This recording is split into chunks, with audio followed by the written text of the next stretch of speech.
बुद्धि को एकाग्र करते हुए और स्वयं को पहचानते हुए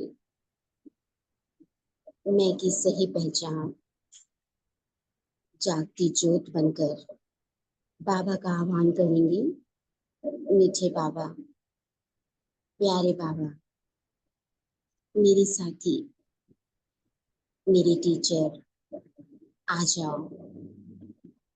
और हम बच्चे जो आपके स्टूडेंट बनकर बैठे हैं, हमारी बुद्धि को ज्ञान रत्नों से सजाओ। मीठे बाबा, प्यारे बाबा, आ जाओ।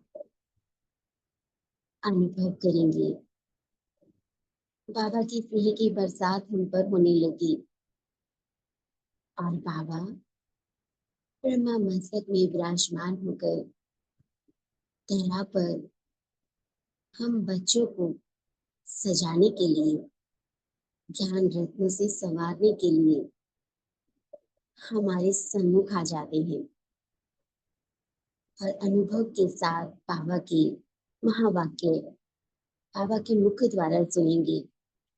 बाप दादा हमारे सम्मुख हैं, सुंदर से लाइट के सिंहासन पर विराजमान, और हम बच्चों को दृष्टि दे रहे हैं। बाबा के नैनों से हम सब पर प्रकाश बरस रहा है और ये सेवा स्थल परमात्म प्रकाश से भर चुका है और सभी सहयोगी आत्माएं बाबा के आने से उनकी तरफ खींची चली आई है। और देखेंगे हमारे साथ ये सहयोगी आत्माएं भी बाप दादा के सम्मुख बाबा से आज की वाणी सुनते हैं। आज की मुरली है 15/12/2010 की और मुरली का टाइटल है मेरे को तेरे में परिवर्तन कर, बेफिक्र बादशाह बनो, सेकंड में व्यर्थ को बिंदी लगाने के अभ्यासी बन, हर संकल्प और समय को सफल करो। तो कैसे हमें व्यर्थ को बिंदी लगानी है और किस तरह से हमें अभ्यास करना है, ये बाबा हमें आज इस मुरली के द्वारा डायरेक्शन देंगे। आज चारों ओर के अपने बेफिक्र बादशाह बच्चों को देख रहे हैं। तो जैसे ही हम बाबा के बनते हैं तो हम बेफिक्र तो हो ही जाते हैं, क्योंकि पहले का जीवन और अब के जीवन में कितना अंतर है। पहले चिंताएं लगी रहती थी, एक उलझन रहती थी, लेकिन अब कोई चिंता नहीं, कोई फिक्र नहीं। तो बाबा कहते ऐसी बेफिक्र बादशाहों की सभा अभी ही दिखाई देती, क्योंकि पूरे कल्प में आधा कल्प तो कोई ज्ञान ही नहीं होता, लेकिन द्वापर युग से जब समझ आती है, सुख के साथ दुख भी आता है, तो चिंताएं लगती हैं। तो बाबा कहते हैं इस समय पर ही ये सभा होती है, जबकि सुख दुख दोनों चीजें होते हुए भी बेफिक्री रहे। तो बाबा ने कहा क्योंकि अभी ही बाप फिक्र लेके बेफिक्र बादशाह बनाते हैं, इसलिए यह सभा इस समय ही आपके दिखाई देती है। अब सभी सवेरे से उठते हो तो बेफिक्र स्थिति में स्थित होते हैं, खाते पीते कर्म करते कोई फिक्र नहीं, सोते हैं तो भी बेफिक्र, ऐसे बादशाह और बेफिक्र उठो सो ऐसे अनुभव करते हो। तो बाबा कहते क्या तुम्हें ये अनुभव होता है कि जब हम जागते हैं तो क्या कोई चिंता रहती है, और जब हम भोजन करते हैं तो अब तो हमें ब्रह्मा भोजन मिलता है, तो क्या रहता है हमारे हमारे मन में यही रहता है ना कि बाबा को भोग लगाएं, बाबा के लिए क्या बनाएं, तो बाबा को भोग लगाकर भोजन ग्रहण करें। तो बाबा कहते देखो कितने बेफिक्र हो गए हो, कोई चिंता नहीं, कोई फिक्र नहीं। तो क्या ये हम अनुभव करते हैं? बाबा कहते क्योंकि आप सब ने बाप को फिक्र देके फकूर ले लिया। अब आधा कल्प तो फिक्र और फकुर का भी नहीं पता था सतयुग त्रेता में, तो कि फिक्र तो तब पता लगेगी जब फकुर का पता होगा, वो भी वहां पर ज्ञान नहीं था। तो बाबा कहते जो तुम्हें फिक्र रहती है वो भी तुमने बाप को दे दी और फकुर ले लिया, इसलिए बेफिक्र बादशाह बन गए। अगर चलते हुए कोई फिक्र आ जाता है तो फिक्र क्या बना देता है? बाबा ये हमसे प्रश्न करते हैं कि अगर कोई चिंता हो जाती है, फिक्र आ जाता है, तो उसे हम क्या बन जाते हैं? फक्र है तो अपने मस्तक में लाइट की चमक चमकती है। हम अनुभव करते हैं ना, जब कोई भी बात आती है और वो चली जाती है बिना चिंता के, बिना टेंशन के, क्योंकि आजकल तो हम नए नए अभ्यास करते रहते हैं, तो उन अभ्यासों के जरिए बुद्धि हमारी उन्हीं में लगी रहती है, बातों में नहीं जाती। तो बाबा कहते हैं जब ऐसी स्थिति होती है, फकुर होता है, नशा रहता है, तो मस्तक में लाइट की चमक चमकती है। तो कौन सी लाइट की चमक चमकती है? हमारे चेहरे पे जो खुशी होती है, वो खुशी दिखती है सबको, उलझते नहीं है, मूंझते नहीं है। तो बाबा ने कहा अगर फिक्र आ जाता है तो बोझ की टोकरी आ जाती है, क्योंकि चेहरा उदास हो जाता है ना, चिंता में चेहरे की बनावट ही बदल जाती है। तो बाबा कहते हैं वो बोझ की टोकरी आ जाती है। बताओ, आपको लाइट की चमक अच्छी लगती है व बोझ की टोकरी? बेफिक्र बादशाह स्वयं को भी प्रिय लगते, और जो ऐसी स्थिति में उड़ते तो उनकी चमकती हुई लाइट देख दूसरों को कितना प्यार आता है। इसलिए बाप दादा सदा बच्चों को बेफिक्र बादशाह स्थिति में रहना, यह स्मृति स्वरूप में टिकाते रहते हैं। इसलिए आप लोगों का चित्र भी भक्त लोग डबल ताजधारी दिखाते हैं, एक लाइट का ताज और दूसरा विकारों को जीतने का बादशाहपन का ताज, डबल ताज दिखाते हैं। इस पर इसलिए थोड़ा बाप इस पर थोड़ा योग कराना, थोड़ा स्लो पढ़ना। हाँ। जी दीदी, अनुभव करेंगे। मैं आत्मा मस्तक सिंहासन पर बैठी हूँ और बाबा ने हमें दो ताज दिए हैं। तो दोनों ताज हम कैसे धारण करेंगे? तो पहला ताज जो लाइट का ताज है, ये देखेंगे। जैसे हम देखते हैं देवी देवताओं के पीछे एक चक्र दिखाते हैं, किरणें बिखरती हुई सफेद रंग की, तो वही लाइट का ताज माना पवित्रता का ताज। तो वो पवित्रता हम अनुभव करेंगे। मैं पवित्र आत्मा हूँ और मुझसे ये प्रकाश चारों ओर फैल रहा है। अनुभूति के साथ देखेंगे कि मेरा ये प्रकाश मेरे इस मस्तिष्क से बाहर निकल रहा है और मेरे चारों ओर पवित्र किरणें फैल चुकी हैं, और ये पवित्रता ही मेरा लाइट का ताज है। और इससे मुझे दूसरा ताज मिलता है।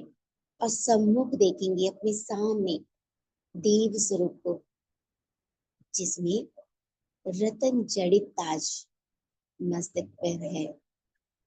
और ये ताज मुझे सतयुग में देव रूप में मिलेगा, जो अभी की प्रारब्ध है।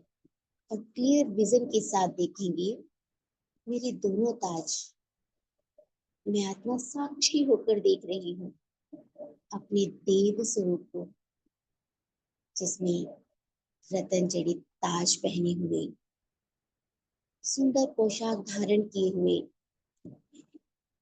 रतन जड़ित गहने धारण किए हुए नारायण स्वरूप में, और मुखमंडल पर दिव्यता झलक रही है।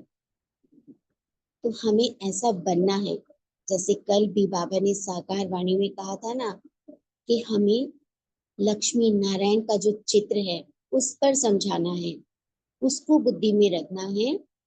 क्यों? जो लक्ष्य होता है अगर उसको हम देखेंगे तो उस जैसा बनने का निरंतर का हमारा अभ्यास रहेगा। जैसे पहले हम मूवी देखते थे तो वो स्टोरी हमारी बुद्धि में घूमती थी, जो हीरो हीरोइन होते थे हम उनकी जो पिक्चर देखते थे तो हमें लगता था ना कितने सुंदर दिख रहे हैं, कितने आकर्षित करते हैं। तो हमें अब अपनी बुद्धि में ये लक्ष्मी नारायण का चित्र देखना है। तो बाबा कहते बेफिक्र बादशाह स्वयं को भी प्रिय लगते, और जो ऐसी स्थिति में उड़ते तो उनकी चमकती हुई लाइट देख दूसरों को कितना प्यार आता है। इसलिए बाप दादा सदा बच्चों को बेफिक्र बादशाह स्थिति में रहना, ये स्मृति स्वरूप में टिकाते रहते हैं। इसलिए आप लोगों का चित्र भी भक्त लोग जबल ताजधारी दिखाते हैं, क्योंकि ये लाइट का ताज जो दिखाते हैं ये सिर्फ चित्र में दिखाते हैं, उनको ये समझ नहीं होती कि ये दूसरा ताज किस चीज का है, ये जो पीछे चक्र है हमें भी पहले नहीं पता था। ये तो अब बाबा ने समझाया कि जो आत्मा की पवित्रता है ये उसकी लाइट होती है। लेकिन पहले हम क्या सोचते थे कि ये कुछ ऐसे ही चक्र घूम रहा है पीछे, लेकिन क्या है वो नहीं पता होता था। तो बाबा कहते ये दो ताज जो दिखाते हैं भक्त, वो क्या है, एक लाइट का ताज और दूसरा विकारों को जीतने का बादशाहपन का ताज। डबल ताज दिखाते हैं। इसलिए बाप दादा यही सदा हर बच्चों को शिक्षा देते हैं। सदा मौज में रहना बहुत सहज है। क्या सहज है? अब बाबा कहते सहज है, लेकिन कैसे सहज है? हम बच्चे तो मुश्किल बना देते हैं, लेकिन बाबा उसकी सहज युक्ति बताते हैं। कैसे सहज है? सिर्फ हद का मेरापन बाप को दे दो। मेरे से, बाबा कहते मेरे से तेरा किया तो बेफिक्र बादशाह बन गई। जो कुछ है वो सब बाबा का। सिर्फ एक शब्द परिवर्तन करना होता है। जैसे घर में बुजुर्ग होते हैं तो हमें चिंता नहीं होती कि वो संभालेंगे, वो देखेंगे। लेकिन जैसे ही हमारे पर जिम्मेवारी आती है तो हम एक एक चीज की हमें चिंता होती है। क्या क्या काम करना है, लिस्ट बनाएंगे, फिर उसकी तरफ अटेंशन जाएगी। लेकिन जैसे ही हम ये सोचते हैं कि बड़े करने वाले हैं, वो जानते हैं, वो जैसे हमें डायरेक्शन देंगे हम कर लेंगे, काम फिर भी करते हैं लेकिन चिंता नहीं रहती। क्योंकि जो जिम्मेवारी होती है उसका बोझ वो चिंता लाता है। तो बाबा ने कहा जो तुम्हारी काम है, जो तुम्हारी चिंताएं हैं, जो तुम्हारे कर्तव्य हैं, सब बाबा को दे दो। सब तेरा करवाने वाले करण करावन हार बाबा हैं। तो बाबा कहते मेरे से तेरा किया तो बेफिक्र बादशाह बन गई। एक ही शब्द का अंतर है। क्या है एक ही शब्द? ता आता है ना तेरे में, और माँ मेरे में। सिर्फ एक शब्द। बाबा कहते तेरा मेरा, ते और मैं, इस शब्द के अंतर में बेफिक्र बादशाह बन जाते। तो सिर्फ एक ही शब्द बदलना होता है। तो बाबा कहते कितना सहज है। सहज है ना? बने होना बेफिक्र बादशाह, कि अभी फिक्र रहता है। तो जब भी हम कोई भी काम ट्रस्टी बनकर करते हैं कि बाबा आपका कार्य आप जानो। और बड़ी से बड़ी बात, ऐसे नहीं कि छोटी छोटी लौकिकता की बातें, हद की बातें, छोटे छोटे काम हम बाबा को सौंपते हैं। बड़ी बातें जिसमें कि मनी मैटर्स भी हम कह सकते हैं, बहुत बड़े बड़े काम जो होते हैं वो भी अगर हम बाबा को सौंपते हैं तो ऐसे होते हैं पता भी नहीं लगता। जब हम ये बाबा को संकल्प देते हैं ना कि बाबा ये सेवा स्थल तो आपका है, आप ही तो चला रहे हो, तो अब ये जो बात आई है इसको भी आप ही संभालोगे। और उस तरफ से फिर बुद्धि हटानी होती है, निश्चय रखना होता है। ये नहीं कि हम बाबा को तो दे दिया कि बाबा आपका, और मन मन में कैसे होगा, कैसे करेंगे, वो चिंतन भी नहीं चलना चाहिए। निश्चय के साथ तेरा बाबा, अब इसमें जो होगा जैसा होगा वो आप जानो।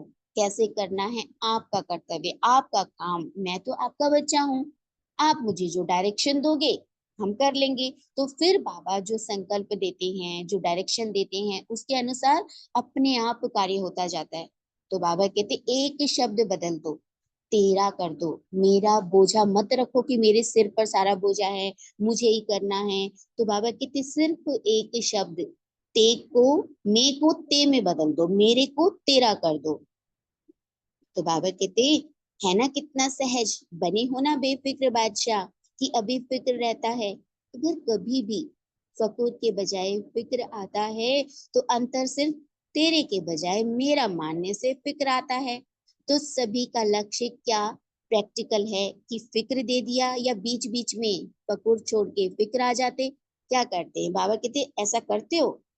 दे भी देते हैं बाबा को, लेकिन पुरानी आदतें हो गई हैं चिपकने की बातों से, कि फिर बुद्धि में आ जाती हैं। तो बाबा कहते ऐसा तो नहीं है कि बीच बीच में पकुड़ छूट जाता है, भूल जाते हो कि कौन मिला, कौन हमें कह रहा है, जिसके सामने हम मंदिरों में कहते थे कि ये भगवान है, ये मेरी मनोकामनाएं पूरी करेंगे, तो वो हमें सम्मुख कह रहे हैं कि मुझे दे दो मैं संभाल लूंगा। तो बाबा कहते फिक्र आता है कि बेफिक्र ही रहते हो। जो सदा बेफिक्र बादशाह रहता है वह हाथ उठाओ। अब बाबा हमें चेकिंग करने के लिए कहते हैं कि हमें अपने अंदर की चेकिंग करनी है, कि अगर कोई बात आती है तो कोई संकल्प चलता है या हम फ्री रहते हैं। बाबा को देना माना खुशी रहना, उस बात की तरफ बुद्धि न जाना। तो बाबा कहते हैं अपना हाथ उठाओ, बेफिक्र बादशाह पक्का कि कभी कभी, बेफिक्र बादशाह हाथ ऊंचा उठाओ। कभी कभी वाले भी हैं, सेवा का फिक्र वह अलग बात है, लेकिन वह फिक्र औरों को भी बेफिक्र बनाने का साधन है। क्योंकि जब सेवा में लगते हैं तो सेवा खुशी लाती है, जैसे सेंटर पर सेवा होती है या फिर हम घर में भी काम करते हुए सेवा समझ कर करते हैं, तो बाबा कहते हैं ये फिक्र नहीं रहती, उससे उल्टा और ही बेफिक्र बन जाते हो। अपने संस्कार से अगर फिक्र आता है तो उसको उस समय ही मेरे के बजाय तेरे में चेंज कर दो। देखो बाबा को पता है कि संस्कार पुराने हो चुके हैं, पक चुके हैं, तो बच्चों को कितना भी कोशिश करते हैं आ जाता है। तो बाबा कहते हैं अगर संस्कार के वश ऐसा होता है तो उसी समय मेरे को तेरे में बदल दो। बाप को फिक्र दे दो और फक्र ले लो, क्योंकि बाप आया ही है बच्चों का फिक्र लेके फक्र देने।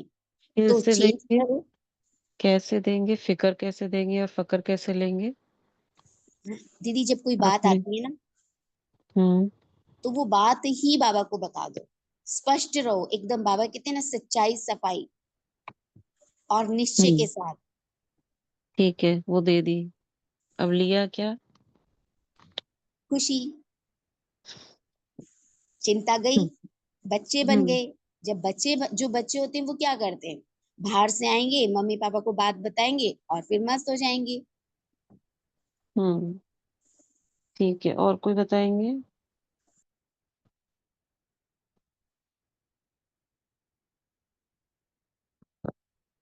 फिक्र कैसे देंगे, फक्र कैसे लेंगे?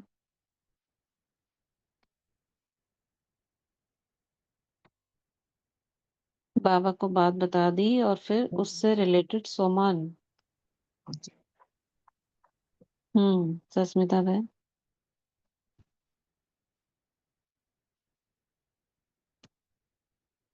ठीक है, ऐसे ही करेंगे ना। फिक्र दे के फकुर लेना माना अपना संस्कार, चाहे क्रोध का चाहे कुछ दे दिया बाबा, और मैं शांत स्वरूप आत्मा हूँ, मैं सुख स्वरूप आत्मा हूँ, ये ले लिया फकुर। फकुर माने नशा। ठीक है, पढ़िए। जब जैसे कोई बात आती है ना, पहली बार हम देते हैं, दूसरी बार देते हैं, मतलब शुरू शुरू में, तो हमें ये अभ्यास करना है। जैसे दीदी आपने बताया ना, ये बिल्कुल सही है कि सामान लेना चाहिए।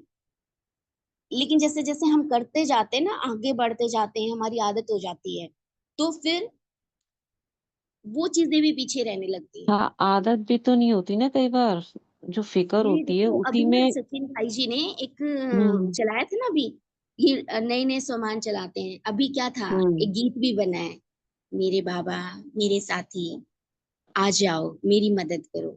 अगर हम इसको भी, जैसे वो हमें जो होमवर्क देते हैं, आप जो होमवर्क देते हो, उसको भी हम कंटिन्यू रखते हैं ना, तो बात देना बहुत इजी होता है। उससे जो हम्म। स्थिति बनती है ना, वो फिर गिराती नहीं है, वो ऊंचा उठाती है। बात देके उसी तरफ हम चले जाते हैं, अपनी जो हमारी होमवर्क की आदत हो गई, अभ्यास करने की, वहीं लग जाती है बुद्धि फिर। हम्म। तो डेली के जो होमवर्क है, जिसको हम कहते हैं कि आज ये करना ही है, तो बुद्धि उसमें लगी रहे, ये भी हमारे लिए बहुत पॉजिटिव बात है। बात को देना बहुत इजी होता है इसके द्वारा भी।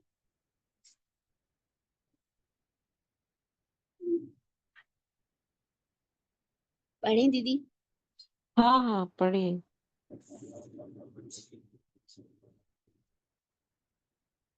और ये तो ना, ये वाली लाइन तो सबको पक्की कर लेनी चाहिए कि कोई भी बात आए, कोई भी क्या, छोटी छोटी बातें भी ऐसी होती हैं कई बार ना, हलचल में आ जाते हैं। ये जैसे याद भी रहना चाहिए ना। ये ये याद, याद कि ये देना ना, भी है बाबा को। हाँ। और दीदी जैसे हम ये बोलते हैं ना, मेरे बाबा मेरे साथी आ जाओ मेरी मदद करो, इससे जो मदद मिलती है, सच में सब कुछ पीछे रह जाता है, कुछ भी याद नहीं रहता। ऐसा लगता है कि अरे कैसे आके सॉल्व कर दिया बाबा ने। फिर वो जो खुशी हम्म। बढ़ती है, वो खुशी, उस समय की एक बार की खुशी हमें अगली बार के लिए फिर मोटिवेशन मिलती है। फिर फट से कहेंगे अरे मैं क्यों चिंता कर रही हूँ, फिर बुलाएंगे बाबा को। तो ये आदत हमारी होनी चाहिए, बार बार मन में एक गीत की तरह। ये गीत ऐसे ही नहीं बनाया उन्होंने, जो हमारे इतने बड़े भाई बहने हैं, इतना प्रयास कर रहे हैं हमारे लिए, तो उसको हमें ना फिर अपने रूटीन में लाना चाहिए।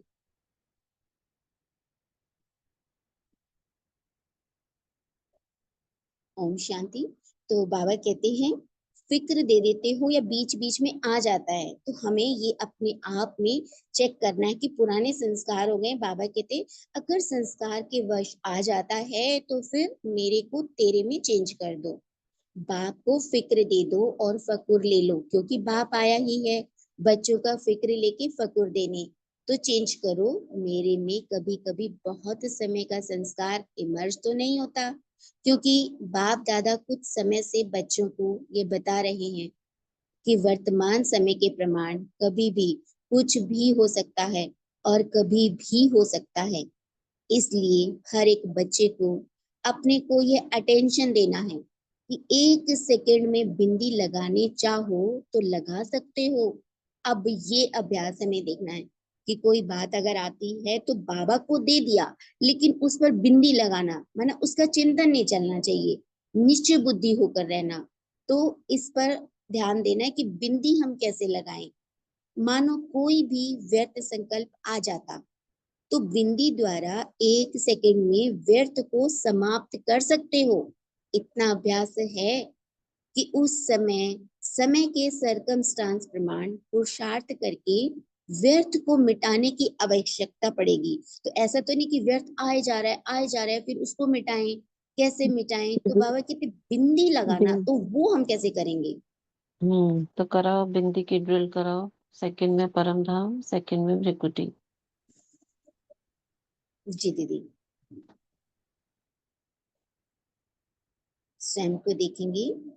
भ्रकुटी, एक सेकंड में परम धाम, बिंदु रूप, बाबा भी बिंदी और मैं भी बिंदी।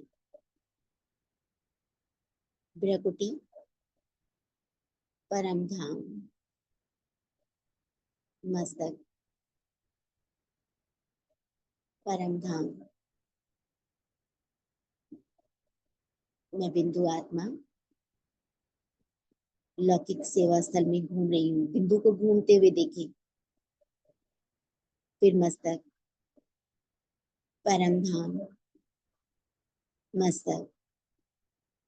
तो ऐसे ही हमें हर बात में जैसे कोई बात आए तो ये अभ्यास निराकार का, निराकार साकार, ये अभ्यास पक्का करना है। और एक और बात, जैसे व्यर्थ आता है तो गुलजार दादी जी का एक छोटा सा क्लिप सुन रहे थे, तो दादी ने बताया कि व्यर्थ आता है ना, व्यर्थ लेने की आदत हो गई है, तो व्यर्थ को हम कैसे बिंदी लगाएंगे? एकदम से कोई पानी का बहाव आ रहा है तो उसको एकदम से रोकने के लिए हम कैसे रोकेंगे? अगर आगे उसके बाढ़ लगा देते हैं तो वो साइड में इधर उधर जाएगा, वो अपनी जगह बनाएगा, कहीं ना कहीं निकलेगा। तो उन्होंने युक्ति बताई कि जो व्यर्थ आ रहा है उसी के अपोजिट समर्थ संकल्प लेने शुरू कर दो। ये देखो कि उस समय हमें क्या चाहिए, उसी के अनुसार स्वमान यानी समर्थ संकल्प लेने शुरू करो। और उसी को बार बार ये जो जाप बना है ना, दादी कहती जो जाप करते हैं ना, माला का जाप करते रहते, राधे राधे राधे, ओम नमः शिवाय, ये कैसे बना? ये हम स्वमान जो बार बार करते हैं उसी से ये जाप बने। तो कहते तुम्हें वो स्वमान बार बार करने हैं या फिर समर्थ संकल्प लेने हैं कि अगर कोई चिंता आ रही है तो नहीं, मैं बेफिक्र बादशाह हूँ, मैं मास्टर सर्वशक्तिमान हूँ, बाबा मेरे साथ हैं। तो ये चिंतन चलता रहे। तो वो कहती कि जब तुम व्यर्थ की जगह समर्थ भरोगे तो वो व्यर्थ खत्म होता चला जाएगा। तो बाबा कहते इतना अभ्यास है कि जैसे कोई भी बात आती है या फिर उसको मिटाने में लगे रहते हो व्यर्थ को, लगाओ बिंदी और लग जाए क्वेश्चन मार्क, क्यों क्या कैसे। ऐसा तो नहीं होता। उस समय ये सोचते रहे तो आने वाले समय में जो लक्ष्य है, बाप के साथ चलेंगे। बाप तो सेकंड में बिंदु है और सेकंड भी बिंदु है और फुल स्टॉप भी बिंदु ही है। तो देखो तीनों बिंदु देखो, बाप बिंदु हमारे सामने और एक सेकंड, अभी एक सेकंड बोला वो बिंदु, एक सेकंड कितनी जल्दी हो जाता है। तो बाबा ने कहा सेकंड भी बिंदु है, वो दूसरा बिंदु देखो बाबा के पास। और तीसरा बिंदु उस बात का, जो कोई बात है उस पर फुल स्टॉप लगा देना, बीती सो बीती। तो बाबा कहते तीनों ही बिंदु हैं। तो इतना अभ्यास होना चाहिए कि जब भी बाबा को देखना चाहे एकदम से बाबा सम्मुख दिखे, कि बाबा मेरे सामने बिंदु रूप में है। और जैसे ही कोई बात आती है तो बाबा को ही देखो, तो बात भी बिंदु लग जाएगी, बात पे भी फुल स्टॉप। तो बाबा कहते ये बिंदु लगाना आसान है, अभ्यास तुम्हें है, तो ये अभ्यास हमें रोज करना है, बार बार करना है, हर काम में करना है। जैसे हम कोई कर्म कर रहे हैं, कर्म करते हुए भी कोई ना कोई बातें बुद्धि में चलती रहती हैं, तो उस समय हम उस व्यर्थ की जगह समर्थ भरें और व्यर्थ पर बिंदु लगाएं। तो ये अभ्यास हमें करने हैं। तो इसके लिए दीदी आपने भी पहले हर कर्म के लिए स्वमान बताए थे ना, जैसे सूरज भाई ने बताए थे, तो हमने ये अभ्यास भी किए थे कि काम करते हुए खाना बना रहे हैं तो एक स्वमान लेके चलेंगे, फिर दूसरा काम कर रहे हैं तो फिर दूसरा स्वमान लेके चलेंगे। तो ये अभ्यास भी पहले किया था। तो बाबा कहते इसके लिए अब से इस अभ्यास के अभ्यासी होंगे तो बाप समान श्रीमत का हाथ में हाथ देते हुए अपने घर पहुंच जाएंगे। इसलिए बाप दादा ने पहले भी सुनाया, तो बातों का अटेंशन अंडरलाइन करो। और इस पर ना एक बात याद आती है, जो लास्ट का हमारा पेपर है उस पर कल ही एक बात पढ़ी थी कि जो लास्ट का पेपर है वो 1 सेकंड का होगा। हलचल के बीच में ये इमेजिन करेंगे, अभी हम बैठे हैं और चारों तरफ हाहाकार मचा हुआ है, कहीं भूकंप आ रहे हैं, बिल्डिंगें गिर रही हैं, परिवार वाले चिल्ला रहे हैं, जोर जोर से भाग रहे हैं इधर उधर, सब आसपास की आवाजें आ रही हैं। और हम उस समय पर क्या सोचेंगे? क्या ये देखेंगे कि हमारे बच्चे कहाँ जा रहे हैं? क्या देखेंगे? कहीं हम छत के नीचे तो नहीं दब जाएंगे? क्या करेंगे उस समय पर? तो बाबा ने कहा वो 1 सेकंड, ये जो हमारी जितनी भी पढ़ाई है वो 1 सेकंड ही हमारा रिजल्ट बताएगा। तो वो 1 सेकंड हमारा कैसा होगा? उस 1 सेकंड में हमें सिर्फ बाबा को याद करना है और स्वयं को देखना है। जैसे एक ऋषि का बताते ना कि वो अंदर की तरफ दौड़ता है, सब बाहर दौड़ते हैं, लेकिन जो ऋषि होते हैं वो अंदर जाते हैं। तो हम राज ऋषि हैं, हमें अंदर जाना है, माना स्वयं को देखेंगे और फिर बाबा को देखेंगे, और एकदम से चारों ओर से बुद्धि को हटाते हुए बाबा कहते हैं कंबाइंड स्वरूप। तो ये अभ्यास जो कंबाइंड रहने का है, ये हमें ना अनेकों बातों से हटाता है। तो बाबा कहते इसको अंडरलाइन करो। किसको अंडरलाइन करना है? बाप दादा ने पहले भी सुनाया, तो बातों का अटेंशन अंडरलाइन करो। दो बातें कौन सी हैं? एक संकल्प का खजाना और दूसरा समय का खजाना। खजाने तो बहुत मिले हैं, ज्ञान का खजाना, शक्तियों का खजाना, योग द्वारा जो भी मुख्य संपन्न बनने की युक्तियां हैं सब प्राप्त कराई हैं, क्योंकि ये संगम का समय सारे कल्प में अमूल्य विशेष समय है। इस समय ही जितनी प्राप्ति करना चाहो उतनी कर सकते हो, क्योंकि यह एक जन्म महान जन्म है। एक जन्म में अनेक जन्मों का प्रारब्ध बनाने का है।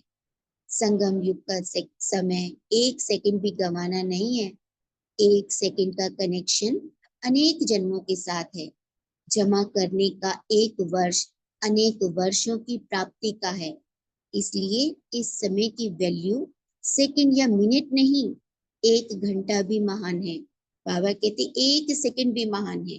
तो 1 सेकंड की तुलना बाबा क्या करते हैं? 1 वर्ष के समान हमें बताते हैं। बाबा ने कई मुरलियों में कहा ना कि 1 सेकंड अगर हम बिंदु लगाते हैं, 3 बिंदु, मैं आत्मा बिंदु, बाप बिंदु और जो बात आई वो बिंदु। तो बाबा कहते जैसे ही हम बिंदु लगाएंगे, 1 सेकंड में बिंदु लग जाती है, तो वो क्या है? हमारी प्रारब्ध जमा हो जाती है। और संकल्प इस संगम के जन्म का विशेष आधार है। तो 2 खजाने बाबा ने कौन सा बताया? एक तो संकल्प और दूसरा समय। तो बाबा कहते संकल्पों पर हमें विशेष अटेंशन देना है। देखो, जो योग लगाते हो तो मन मना भव कहते हो, और यह आधार है फाउंडेशन का। मन का काम ही है संकल्प करना। संकल्प द्वारा ही याद की यात्रा की अनुभूति करते हो। एक दो में भी खास भिन्न भिन्न संकल्प देके अभ्यास कराते हो ना, तो सब चेक करो। अब जैसे संकल्प हम अपने लिए तो बहुत लेते हैं, सुमान करते हैं, समर्थ संकल्प लेंगे, मैं भाग्यशाली हूँ, मैं सर्वशक्तिवान की संतान हूँ, किसी किसी संकल्प बदलते रहते हैं। लेकिन जो हमारे साथ आत्माएं हैं, सहयोगी आत्माएं हैं, तो बाबा ने मुरलियों के द्वारा हमें बताया कि हम उन्हें परिवर्तन कर सकते हैं। हमारे में वो शक्ति है, तो वो हम शक्ति कैसे यूज करें। तो जो हम अपने लिए संकल्प लेते हैं, वो उनके लिए भी ले। कि सम्मुख आत्मा अगर ऐसी है कि कहना नहीं मानती, बच्चों का क्या होता है, कहना नहीं मानते, अपनी मनमानी करते हैं, तो हमें उनके लिए संकल्प रखने हैं। सबसे बड़ा संकल्प तो यही है कि वो जब हमारे साथ हैं, हमारे सहयोगी होने चाहिए। कि उनका सहयोग मिलना माना वो भी देवकुल की आत्माएं हैं, क्योंकि इस समय पर जो सहयोगी हैं वो भी आधा कल्प आने वाली है। भले ही वो प्रजा में आए, भले ही वो कभी भी आए, त्रेता के एंड में आए, लेकिन वो आएंगी वो आत्माएं। तो सहयोगी आत्माएं। और दूसरा, जब वो सहयोगी हैं, आधा कल्प आने वाली हैं, तो देवकुल की आत्माएं भी होंगी। तो देवी कुल की आत्माएं हैं, हमारी सहयोगी हैं। और फिर तीसरा संकल्प जो उनके स्वभाव संस्कार को लेकर है। अगर क्रोध में रहते हैं तो ये शांत स्वरूप हैं, ये बहुत मीठे हैं। और अगर बच्चे हैं, कहना नहीं मानते, तो ये बहुत ही आज्ञाकारी आत्मा है, मेरी गुड फ्रेंड है, मेरे निरंतर सहयोग करती हैं। तो जैसे जैसे हम उनके प्रति भी संकल्प देते हैं, तो इसका रिजल्ट हम देखेंगे, स्वयं हमें दिखता है। संकल्पों का प्रभाव जैसे हमारे ऊपर पड़ता है, हमारी बुद्धि पर पड़ता है, ऐसे ही हर आत्मा पे होता है। और यही नहीं कि जो हमारे साथ सेवा स्थल में है, हमारे साथ रहती हैं, उनके प्रति जो बाहर वाले भी है, भले ही हमारे जो पड़ोसी हैं, जो संबंध में हैं, उनके प्रति भी हम जो संकल्प देते रहेंगे निरंतर, तो उसका भी प्रभाव हमें 3-4 दिन में ही दिखना शुरू हो जाता है। तो बाबा कहते हैं संकल्प क्या है, वो खजाना है। तो ये खजाना, इससे हमारा समय भी सफल होता है। तो बाबा कहते हैं क्योंकि समय अमूल्य है और संकल्प सर्वशक्तिमान बनाता है। तो सर्वशक्तिमान बाबा हैं, और हमें संकल्पों में शक्ति भरनी है। माना हर संकल्प हमारा समर्थ हो। भले ही समूह आत्मा, आने वाली आत्मा, जैसे हम सुनते ना, मम्मा के सामने आते थे, बाबा के सामने आते थे, लेकिन फिर भी वो कुछ कर नहीं पाते थे, क्रोध में आते थे, शांत हो जाते थे। क्यों? क्योंकि मम्मा और बाबा के संकल्प जो थे ना, वो हमेशा समर्थ रहते थे। वो उनको आत्मा रूप में देखते थे। वो ये देखते थे ये बच्चा अपने पार्ट में है, उसे अभी बाबा का परिचय नहीं मिला, अभी वो अंधकार में है, उसको रोशनी में लाना है, उसको भी ये उजाला दिखाना है। वो आत्मा है। तो जैसे ही हम आत्मा का संकल्प देते हैं, तो आत्मा की शक्तियां जागृत होती हैं। तो वो सम्मुख आत्मा भी एकदम से, जो पुराने स्वभाव के वशीभूत होकर कर्म कर रही होती है ना, एकदम से जैसे थका हुआ ना बैठ जाता है छाया मिलते ही, ऐसे ही वो सरेंडर कर देती है। तो बाबा कहते हैं, तो बाप दादा बार बार कहते हैं, हे बाप दादा, हे बाप दादा के लाडले, दिल में बसने वाले बच्चे। कितनी सुंदर लाइन है, हे बाप दादा के लाडले, दिल में बसने वाले बच्चे। हम बाबा के लाडले बच्चे हैं, दिल में बसने वाले बच्चे। बाबा कहते अब व्यर्थ खाते को समाप्त करो, सफल करो। सफल करना ही सफलता है। एक सेकंड गया, यह नहीं सोचो हर सेकंड, हर संकल्प सफल हुआ, इतना अटेंशन अपने ऊपर रखना ही है। इतना फुल स्टॉप लगाने की चेकिंग करो। अलबेले नहीं बनना। बाप दादा ने कहा था, लेकिन हमने समझा नहीं, समय को सोचा नहीं। इतना समय फास्ट जा रहा है। बाबा कहते हैं इतना समय जो फास्ट जा रहा है, जाएगा। अभी अलबेलापन बाप दादा हर एक से लेना चाहते हैं। ये नहीं सुनना चाहते कि मैंने समझा नहीं, सोचा नहीं। अभी वर्ष भी नया आने वाला है, क्योंकि ये दिसंबर की मुरली है। तो बाबा कहते हैं ये लास्ट समय, लास्ट मंथ है 15 दिसंबर, तो 15 दिन रहते हैं, फिर नया वर्ष आ जाएगा। तो अभी वर्ष भी नया आने वाला है, तो इस नए वर्ष में शुरू होने के पहले ब्राह्मण संसार से अलबेलापन, साथ में आलस्य, आलस्य भी भिन्न भिन्न प्रकार का है। इसका अभी जो समय पड़ा है वर्ष में, इसमें अभ्यास शुरू करो। और जब नया वर्ष शुरू होगा तो बाप दादा को हिम्मत रख संकल्प करना और इसको विदाई देना। तो अब इसका भी हम अभ्यास करेंगे कि जो भी व्यर्थ है उसको खत्म करना ही है। साथ में आलस्य, पहले उसको चेक करेंगे कि कैसे आलस्य आता है, कि अभी मुझे ये मुरली पढ़नी है, चलो थोड़ी देर में करते हैं, ये भी आलस्य का रूप है। संकल्प आया पढ़नी है तो पढ़नी है। तो बाबा कहते आलस्य भी ना भिन्न भिन्न प्रकार का होता है, कि अभी मन में चल रहा है कि ये सामान करते हैं, लेकिन बुद्धि भटक गई और रह गया, ये भी क्या हो गया, व्यर्थ में उलझ गए। तो बाबा कहते आलस्य और अलबेलापन, इसको भी चेक करो। बाबा ने कहा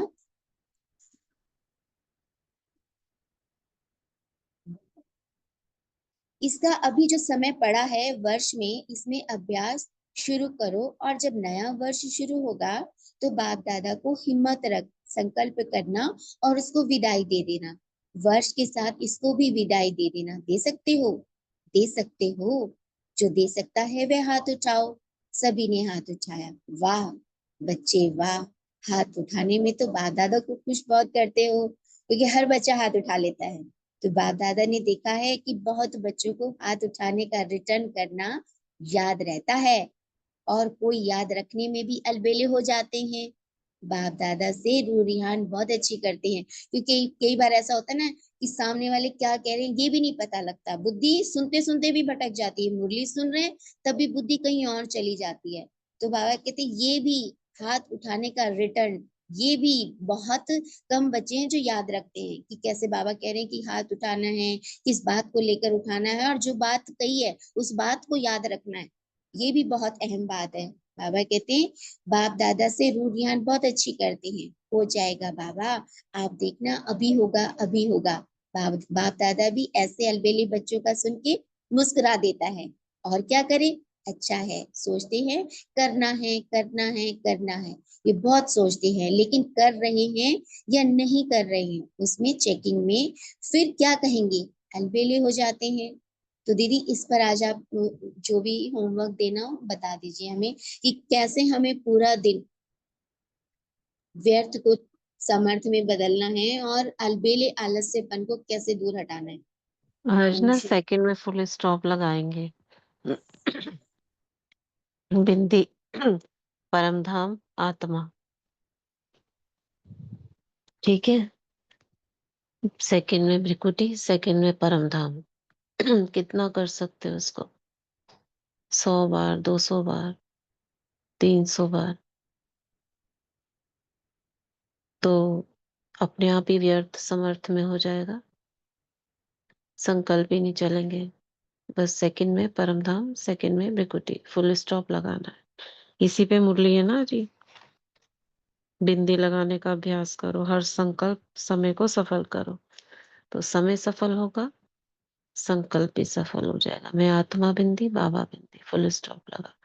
तो इसको काउंट करके सभी बताएंगे, ठीक है। जी दीदी, यही तो करनी है ना दीदी, हाँ, आगे करनी। नहीं नहीं, बस कहाँ तक करा? अलबेले हो जाते हैं। हाँ जी, आलस से हम्म। अलबेलेपन की बाबा ने कहा ना कि इसकी चेकिंग करनी है, अलबेले हो जाते हैं यहाँ तक। ठीक। ये थोड़ा रिवाइज कर लो क्या क्या कहा बाबा ने, फिर वरदान पढ़ देना।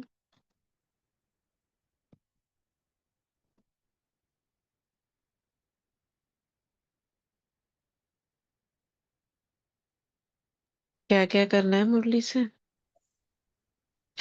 अटेंशन देना है, 1 सेकंड में बिंदी लगा सकते हो। अपनी सभी फिक्र बाप को दे देनी है, बाबा को दे देनी है। हम्म।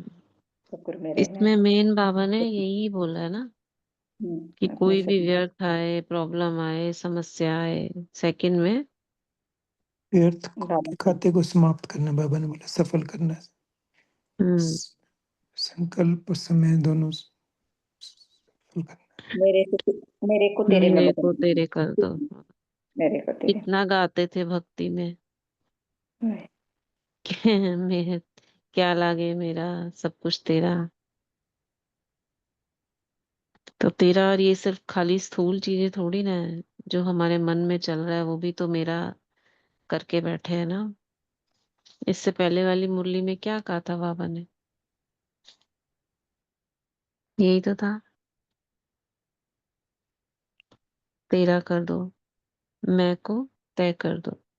और जो मैं करता है उसका गला कटता है। इसमें मेरे को तेरा। हम्म।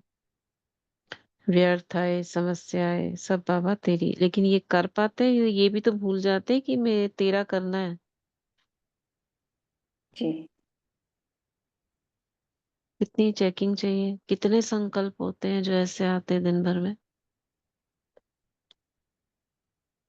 कैसे करें, क्या करें बाबा, ये तेरा, तुम जानो। और और 2 खजाने को जमा करना है, समय को और संकल्प का खजाना। हम्म। बेफिक्र बादशाह बनना। हम्म। बेफिक्र बादशाह की स्थिति में स्थित रहना। बेफिक्र बादशाह माना वही हो गया ना, सब कुछ देते जाओ, मैं सब कुछ कुछ कर ही देते। नहीं रही हूँ, और बाबा कुछ है ने ही कहा नहीं बाबा मेरा। ने बोला फिक्र दे के और मेरे से फकूर ले लो। पकड़ लेना। और फिक्र होगी तो बोझे की वेल टोकरी होगी और फखूर होगा तो मस्तक में लाइट चमकती रहेगी। हम्म।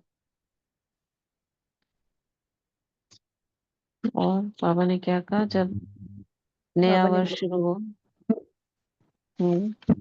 अलबेलापन और आलस के बारे में बाबा ने कहा है कि चेकिंग करनी है और उसे दूर करना है। कई बार हम्म। छोटी छोटी बातों में, छोटे छोटे संकल्पों में ही हमारा अलबेलापन, आलस आ जाता है।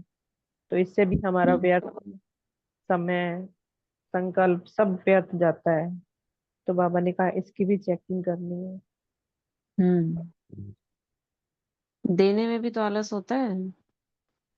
ये संकल्प, हर संकल्प को चेक करना भी तो आलस है। केवल नींद आना, ये आराम करना, ये आलस नहीं है। आलस का बहुत सूक्ष्म रूप है।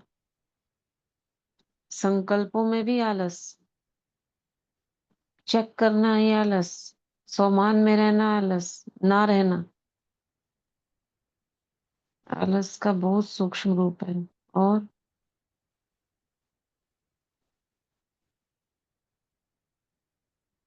और वही बाबा ने संगम का एक एक सेकंड भी बहुत वैल्यूएबल है। हम्म।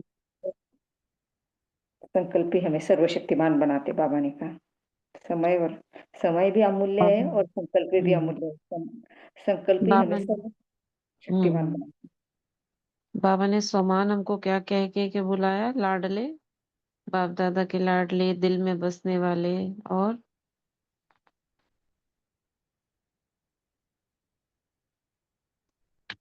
और क्या सोमान दिए हमको? बेफिक्र बादशाह, मस्तक में चमकती हुई लाइट, हिम्मतवान बच्चे। हिम्मतवान डबल ताजदारी बादशाह, मौज में रहने वाले, सेकंड में बिंदु लगाने वाले, फुल स्टॉप लगाने वाले, व्यर्थ को समर्थ करने वाले, सर्व खजानों के मालिक। और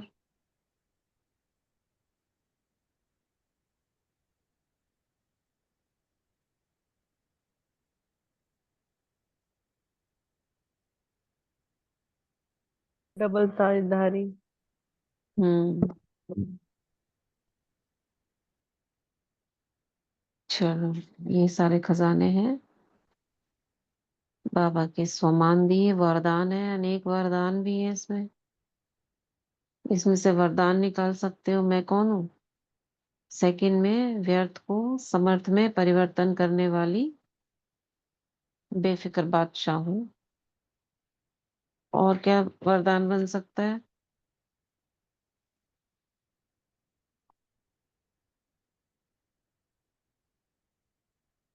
एक लाइट का ताज और दूसरा विकारों को जीतने का बादशाहपन का ताज, डबल ताज दिखाते हैं।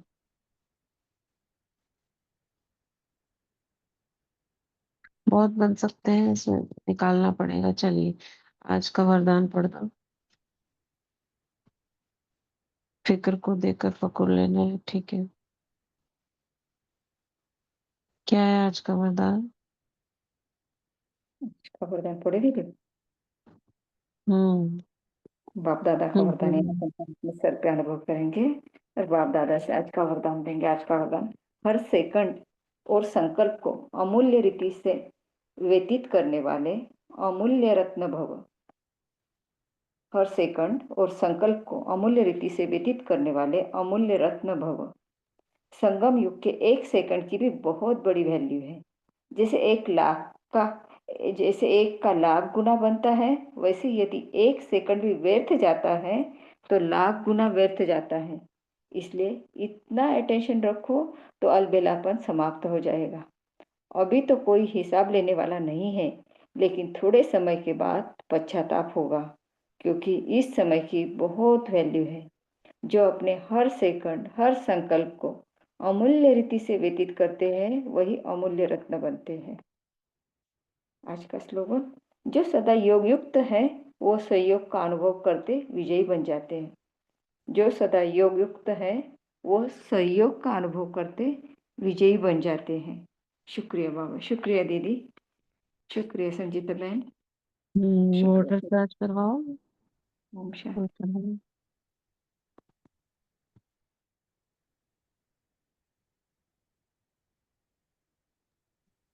ओम शांति दीदी। हाँ, वाटर चार्ज करवा। जी जी दीदी। पानी की बोतल जो हम रखते हैं वो अपने सामने रखेंगे और उस पर दृष्टि डालेंगे और देखेंगे बाबा की छत्र छाया हम पर है। बाबा की किरणें हम पर बरस रही हैं और बाबा निराकार रूप में इस देह के मस्तिष्क के ऊपर हैं और बाबा से आता हुआ प्रकाश मुझ आत्मा में समाता जा रहा है और मैं आत्मा नैनो द्वारा, मस्तक द्वारा ये लाइट इस जल में भर रही हूँ। मैं मास्टर सर्वशक्तिमान हूँ। बाबा की सारी शक्तियां मुझ में समाकर इस जल में प्रवाहित हो रही हैं। मैं परम पवित्र आत्मा हूँ। 21 बार करेंगे। मैं परम पवित्र आत्मा हूँ।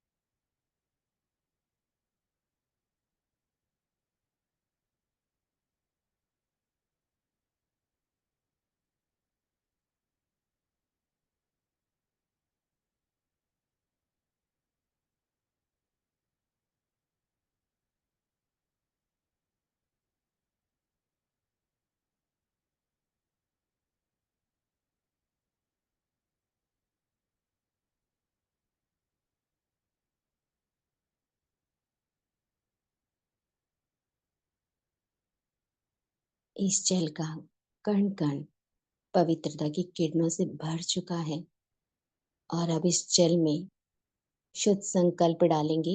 जो भी आत्मा इसे ग्रहण करे वो स्मृति स्वरूप हो जाए। उस आत्मा की बुद्धि खुल जाए और बाबा से मिलन हो जाए। ये जो ड्रामा चल रहा है, इस ड्रामा का राज उसे समझ में आ जाए और वो आत्मा निरोगी काया को धारण कर अपना पार्ट बजाए। इस जल की एक एक बूंद शक्तिशाली हो चुकी है, पवित्र बन चुकी है। इस जल का कण कण अमृत हो गया है। इस अमृत को धारण करने वाली आत्मा अमृत तुल्य विचार रखते हुए अपने पाठ में आगे बढ़े। हम यही शुभ संकल्प देते हैं। ओम शांति, ओम शांति, ओम शांति दीदी। शुक्रिया दीदी। ओम शांति। थैंक यू शुक्रिया दीदी। सविता बहन। शुक्रिया बाबा।